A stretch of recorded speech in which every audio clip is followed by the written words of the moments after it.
What is up, everybody? Welcome into Shout, a Buffalo Bills football podcast.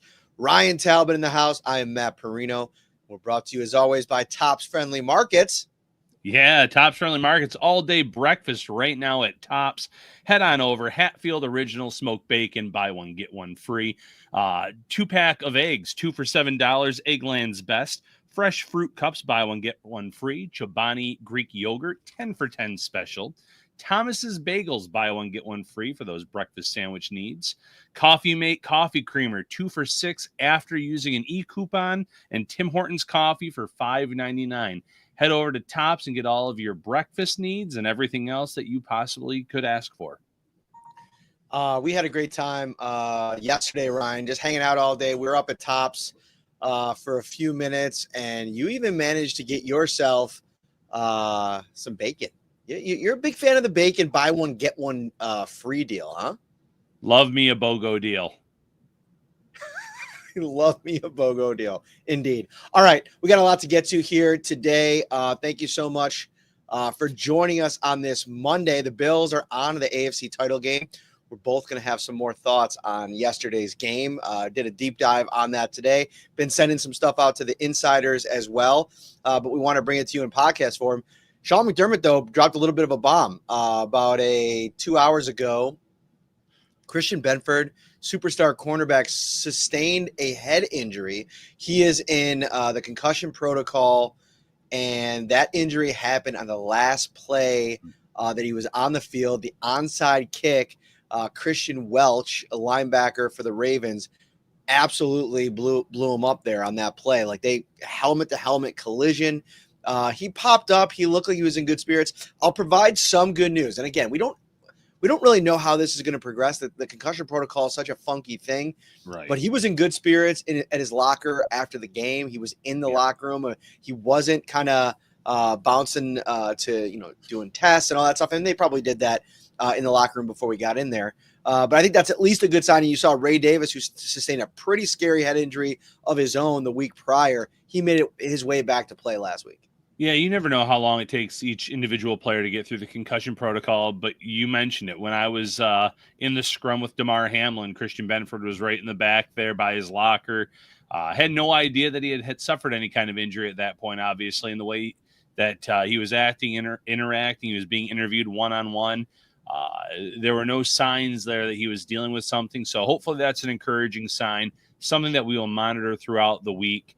A player that has flown under the radar nationally this year, did not get nearly enough love for Pro Bowl, All-Pro type of voting, but he's having that good of a year for the Bills. So you have to hope that he can get through that concussion protocol by next Sunday night.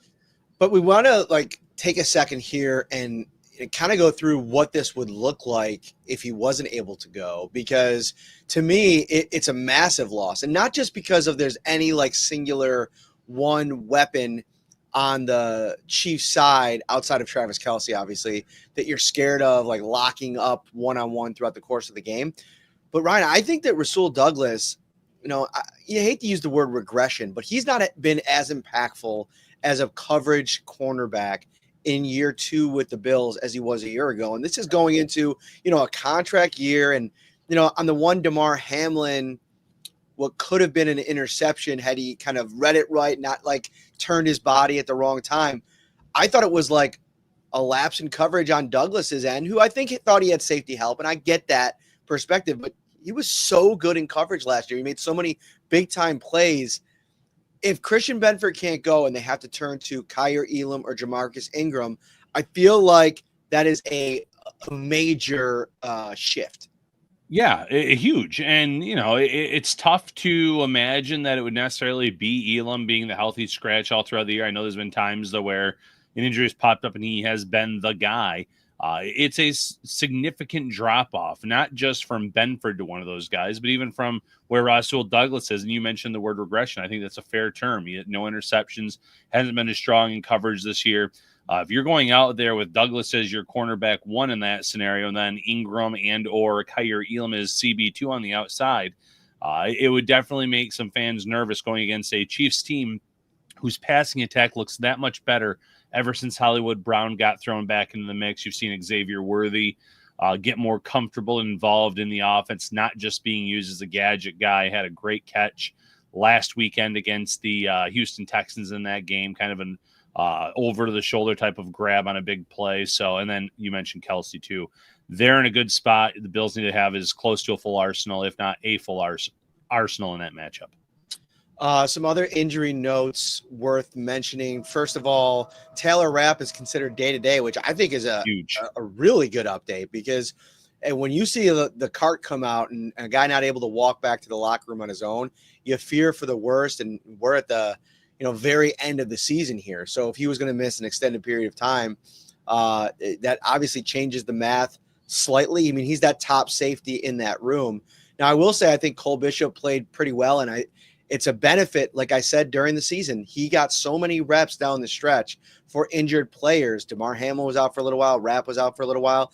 I think those snaps are going to be critical for him if he's asked to play on the road against the Kansas City Chiefs. And listen, there was a couple plays where, watching the game back, I thought Bishop was a little bit out of position. I think, you get thrown into the mix in a big-time playoff game against the Baltimore Ravens, Derrick Henry and Lamar Jackson. I'm sure a lot of things are getting thrown at you really quickly.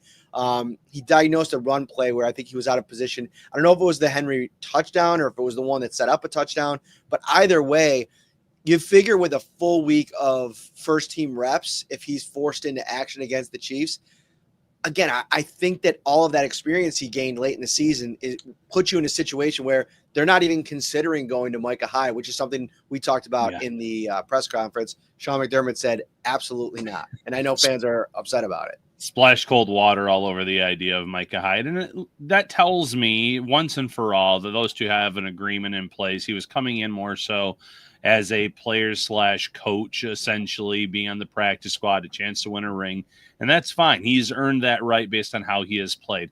As for Cole Bishop, rewatching some of that game this morning, that last touchdown that Isaiah Likely made, he was kind of running behind in the picture. I don't know if he was kind of stuck in between the receiver toward the back of the end zone and Likely. He was trailing there. Taron Johnson looked like he was specifically unlikely there. So there was that. But then he also had a great play where early on, after coming in, short pass to Mark Andrews, and he flew right in and tackled him immediately. It was a 5-yard gain, but could have been a lot more had Bishop not been there. So you see the flashes, you see the speed, what the Bills liked in this guy. You have to hope, though, that Taylor Rapp is okay in this matchup. Rapp was making an impact for the team, not just the interception. The interception was probably, if you ask him, one of the easiest ones he's probably ever had in his career. Receiver looked like it was a miscommunication, thought it was a different type of route, kind of gave up on the play. So Rapp just made that, but he was flying around to the football. The hip injury itself, when they brought the cart out, you usually assume the worst when you see the cart. But if it's a hip injury, you didn't want the guy walking to the locker room from where the blue tent is. So that was the one reason of optimism. The Bills didn't rule him out of the game until in the second half. There was that hope as well. So I think it's, all things considered, encouraging that he's day-to-day, not week-to-week. Week-to-week, you could almost rule him out for this Sunday. I think there's a glimmer or a decent chance that Rapp suits up for the Bills. I want to spend a minute before we move off of this position group talking about DeMar Hamlin's game yesterday, because as I sat there and kind of progressed through the entirety of it, and I don't always watch the full broadcast because, time is of the essence, and we're usually like on a crunch here with all the stuff that we do throughout a game week. But I did go back to watch, and DeMar Hamlin had so many moments in that game where he put a fingerprint on it. And were there a couple plays that he's probably going to want back, including that coverage play? Sure, like any game. I don't think that you could take even Josh Allen out of in that game yesterday, and there was a couple throws that I think he wants back. To throw to Amari Cooper on the right sideline there. The decision to throw it to Dawson Knox, and that's on that screen pass on third down. There's a lot that goes into a game, and I get that. But Hamlin was so good. And watching that play back where he wraps up Lamar Jackson's ankle and forces that fumble, that is a game-changing play, Ryan. If they go down and score there and take the lead, it probably becomes a completely different complexion, because playing from behind against that Ravens team that just feels inevitable over time. I mean, the Bills were up 21-10 at halftime, and after they punted on that first possession, didn't it feel like, oh man, the tide is shifting, just because of how good they've been and how consistently they've been able to score? Hamlin made a tackle for a loss at one point on Derrick Henry. He saved a touchdown run.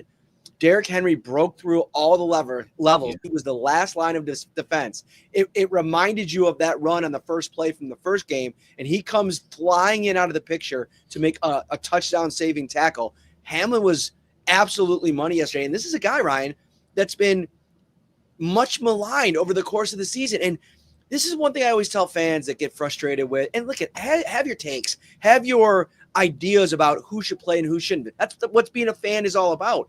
But I also think that you have to bake in some awareness for who a player is, where they were drafted, what they're getting paid, the complexion of a roster, all those little details. There was great value to Damar Hamlin because of his deep knowledge of this defense, and he comes out in the biggest game of the season and has, I'm not even going to sugarcoat it, his best game in a Buffalo Bills uniform.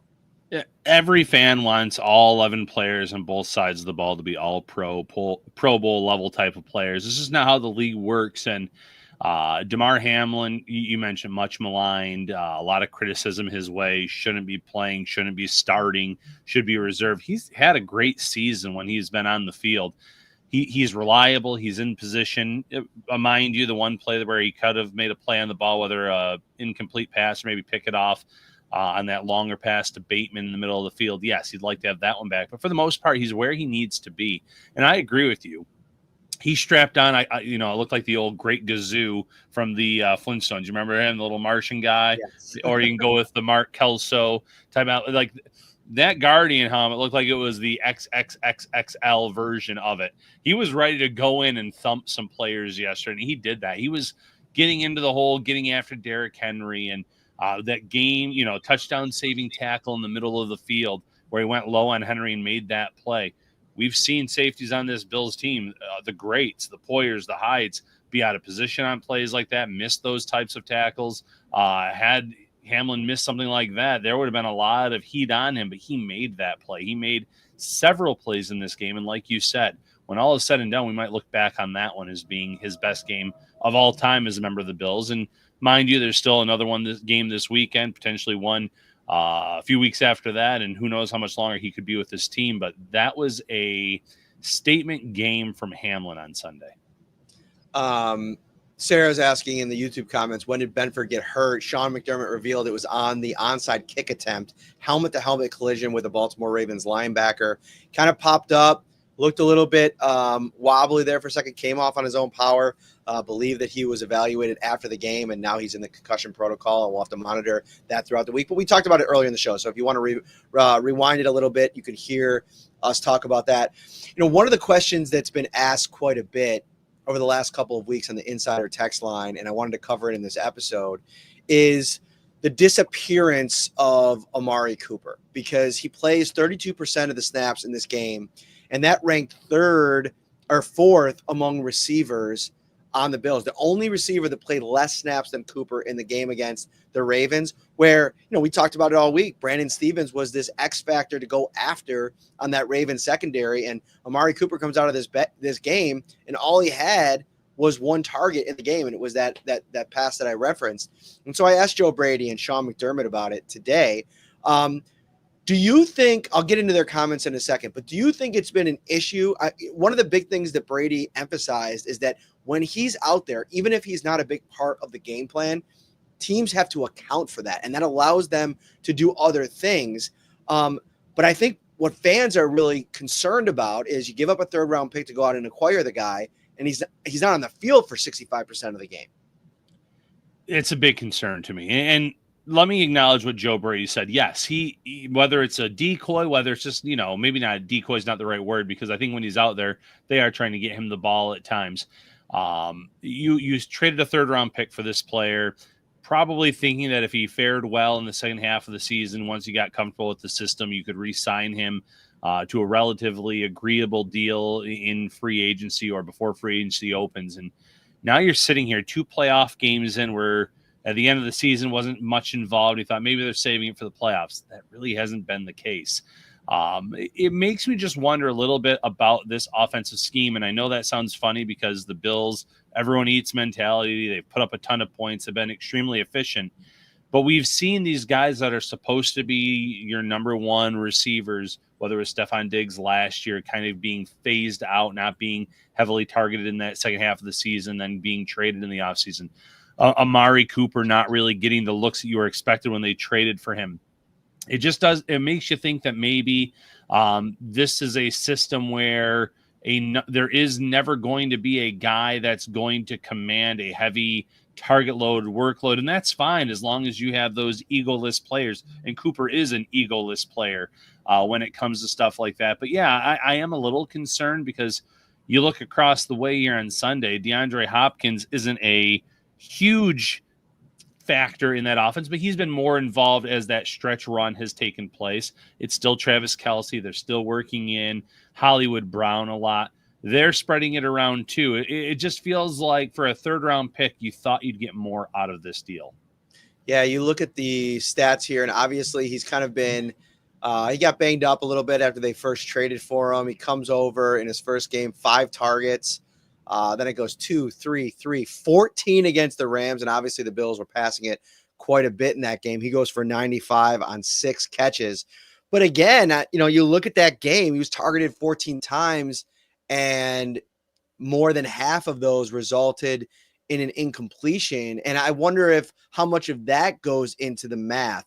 Yeah. But then you look at his last 4 games, New England, the Jets, he didn't play against New England in the finale, and then Denver and Baltimore combined, Ryan, he's had 9 targets in those games. And, I'm not as concerned about it as it seems like you are. Not that you're overly concerned or anything like that, only because I do think what Joe Brady said what makes a lot of sense. It's like they knew what they wanted to be yesterday. They were going to be in a very heavy personnel package a lot of the time. I think Mac Hollins getting the lion's share of those reps makes sense because of his ability to block. Right. And, even watching back the game, I mean, Amari Cooper, I don't think he's a bad blocker necessarily, but he doesn't bring what Mac Hollins does in terms of the physicality and everything from that perspective. But it's just like him not being on the field. I mean, 31% of the snaps against the Jets, 46% against Detroit. Last week against Denver was 36 and 34. So he's settling into sub 40%. Maybe that's setting up a little bit on the bright side of things for an explosive kind of usage game against the Chiefs, where I still think the Bills are going to have to run the ball. They're not going to be able to run away from what their identity is, but I think you got to find a way to use them. I think they're going to come out with a very similar game plan against Kansas City as what we saw against Baltimore, controlling the clock, running the ball, establishing the run, trying to get that going. Obviously, there's some really good talent on that Chiefs defensive line. Chris Jones leading the way. Karlaftis has made quite a few splash plays, and that list goes on.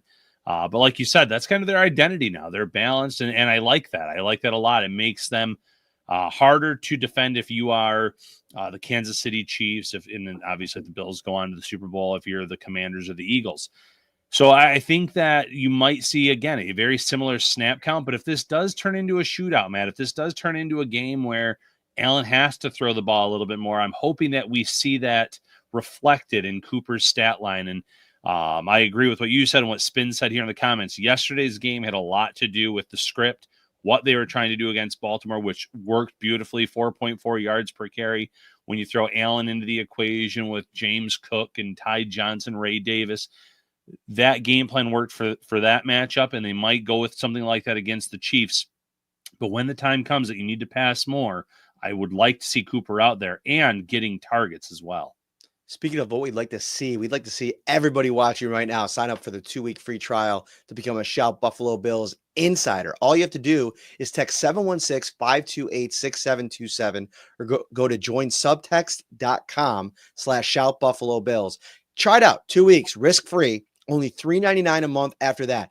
$50 for the year, and you get $365 24/7 access to Ryan Talbot and myself. The Shout text line is brought to you by Carrie C. Byer, attorney with the law offices of Francis M. Litro, located at 237 Main Street in Buffalo, New York. If you or someone you know is seriously injured, give them a call, 716-852-1234, or check out litrolaw.com. All right, I want to stay on the defense because, listen, so much has been made about the Lamar Jackson conversation over the last 24 hours, like how much of this is his fault. And they had this explosive second half. They put up all these yards. There were so many little plays in this game that I think were just so significant. I'm thinking about on second down, the decision after Dorian Williams comes up with a stop on first down on Derrick Henry run. Greg Rousseau really fittingly, like staying patient in his lane and setting an edge on Lamar, coming in, landing for a sack that takes them out of a third down running play option where they can maybe run it twice to try to score a touchdown. They end up having to kick a field goal there. Huge play. When they do finally get back on the board, though, I want to talk about this play. It's under the radar because if you think about it, the Bills win by 2 points, and had the Ravens gone for 1 on this touchdown, I think it was the Henry touchdown, they would have only needed a 1 to tie at the end of the game, right? So you're always playing those like analytics games as a head coach.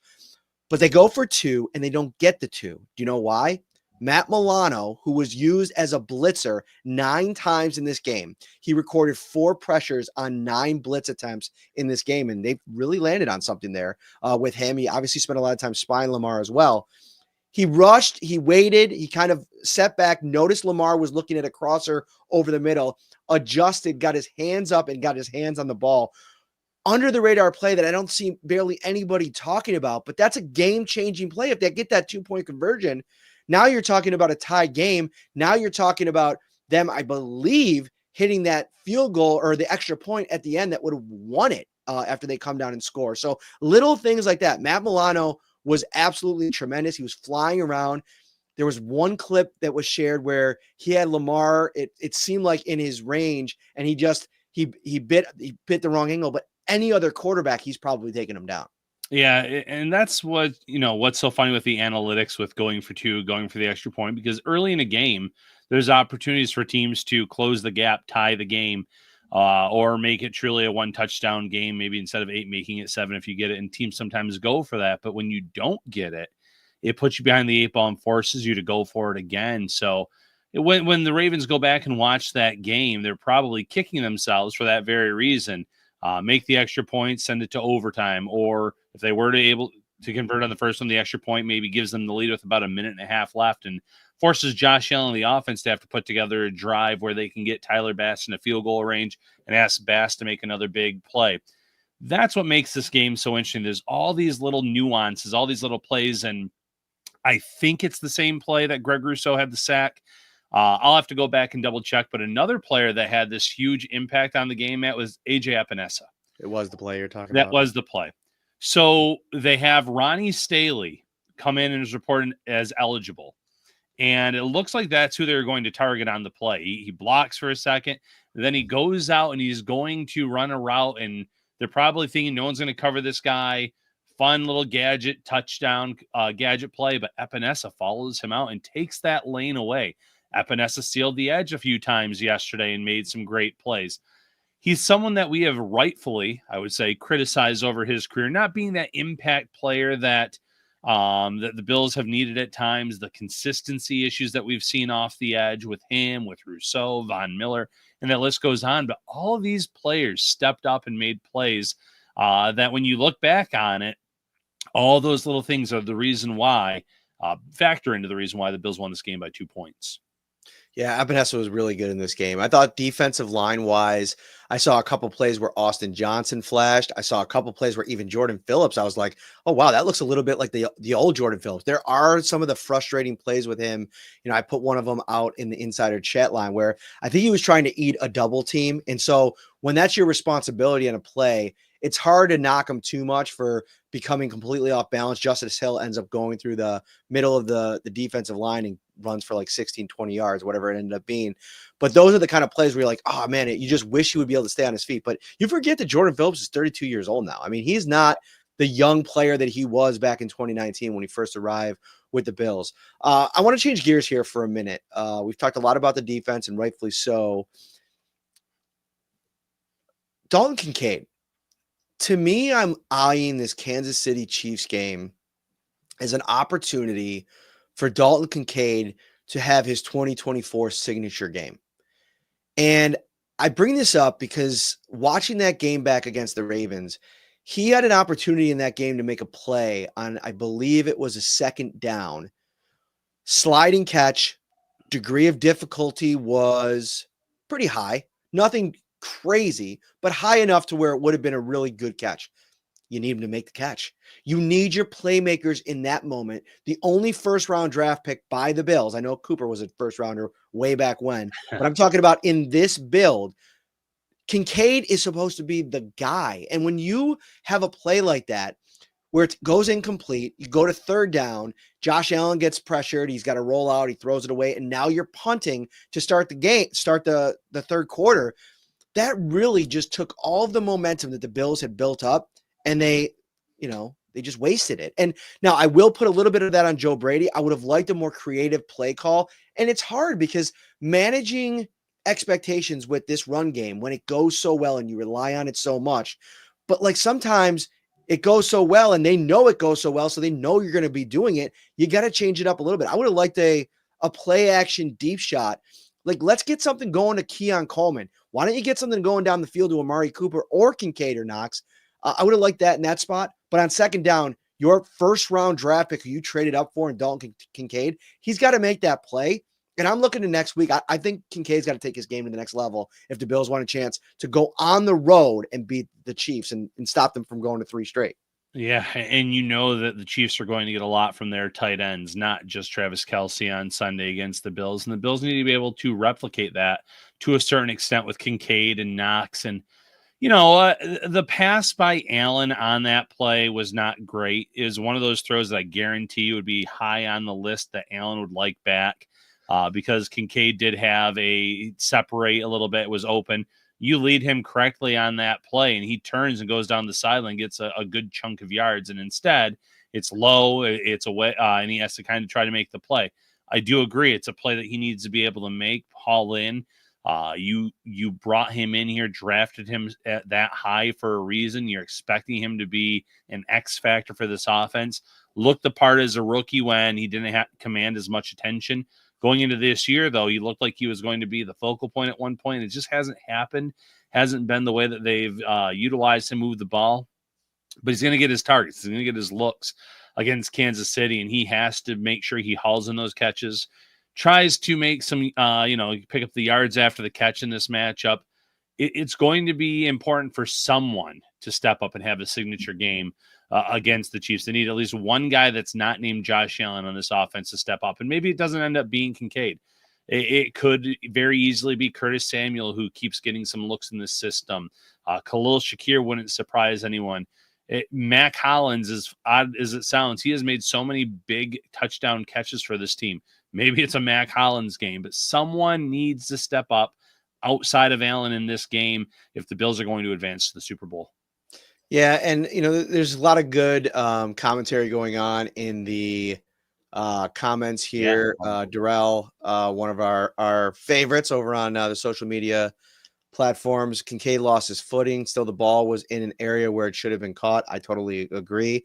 And the Bills, the script was to not really throw the ball down the field, to not take any unnecessary chances. And I get that, but I think that there's opportunities still with the personnel that you have to take some risk. And on the road against the Chiefs, I bring this up simply because you're going to have to take some risk in this game.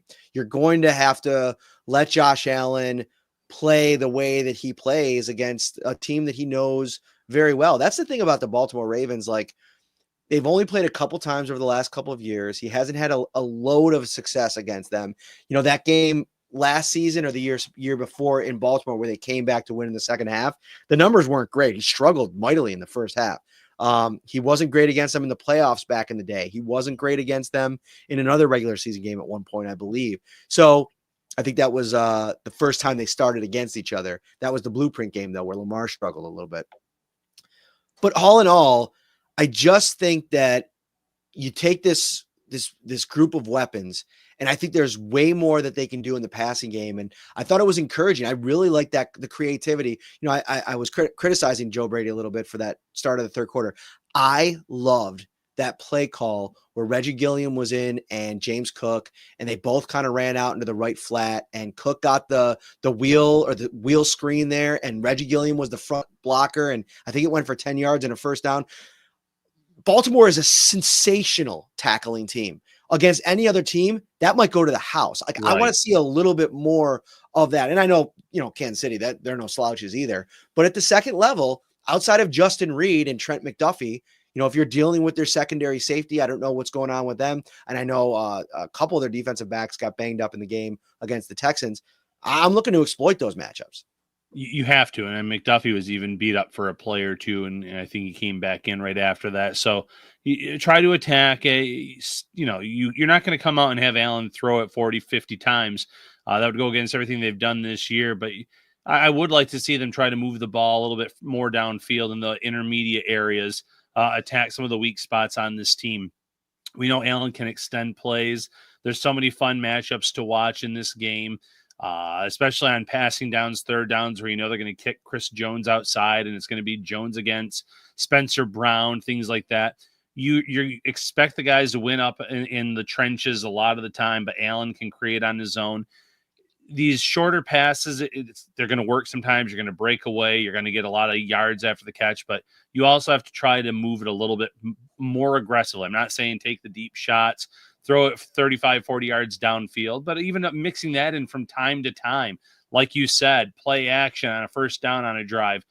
See if you can find a matchup that you like, Keon Coleman one-on-one matchup, jump ball situation, or something of that sort. Curtis Samuel with the speed, trying to get in that intermediate deep area. I just want to see it mixed in a little bit. I like what they've done. I get what they're trying to do, control the clock, grind down on these teams. You could see the Ravens were physically tired at points. The Bills were too, especially after those first two drives of the third quarter by Baltimore. That takes a toll on you over the course of a 4-quarter game. It's a lot more difficult than if you're just scoring on 3-4 play drives because, then the defense isn't out there long when they're giving up those points, and you have to grind down on them. I get it. I just want to see a little bit more aggressiveness in this game. Allen protecting the ball has been a big reason why they're at this point in the season, in the championship game. Not saying make reckless throws or reckless plays, but just try to move the ball and get a few more chunk yards in a game where I'm sure the Chiefs are going to have multiple plays like that as well. If you want to get aggressive this weekend and you're hosting a big party for Sunday, the Bills versus Chiefs, another prime time game, get over to Tops Friendly Markets right now and do not miss out on Slider Sunday. Get ready for Slider Sunday your way with King's Hawaiian at Tops. Every Sunday is an opportunity to enjoy delicious sliders made your way, and now you can win big while doing it. Vote for your favorite slider weekly for a chance to win tickets to the big game. The Bills win this weekend. They are in the big game. Crazy to think about. Grab your favorite King's Hawaiian products from Tops and craft the ultimate sliders to make your Sunday even more special. Visit topsmarkets.com/slider Sunday. Ryan, little housekeeping here, scheduled for the week. Plan is tomorrow I'm connecting with Matt Verderam. All things Kansas City Chiefs. We'll do our first look ahead at the conference rival. Wednesday will be the Staple Show. Thursday is my first UB class of the semester, so we got to do some wiggling around. We might have to do like a late night episode there, but I want to do the 3 questions on Thursday. Hopefully, if we don't get to 3 questions Thursday, I promise we'll bring it back for next week. It's just going to be a tough one. Then we'll do the preview show on Friday before I head to Kansas City. Final thought, buddy. Yeah, final thought. Stick with us. Like Matt just laid out, we're going to have a lot of shows, a lot of content, hoping that this is going to go on for a few more weeks in terms of what actual games played for the Bills. But stick with us. Check us out live on X, Facebook, YouTube. Listen to us on your favorite podcast platform. Thanks for all the support. Consider becoming a Shout Insider as well. All right, everybody. Take care. Enjoy the rest of your Monday. See you tomorrow. Talk to you later.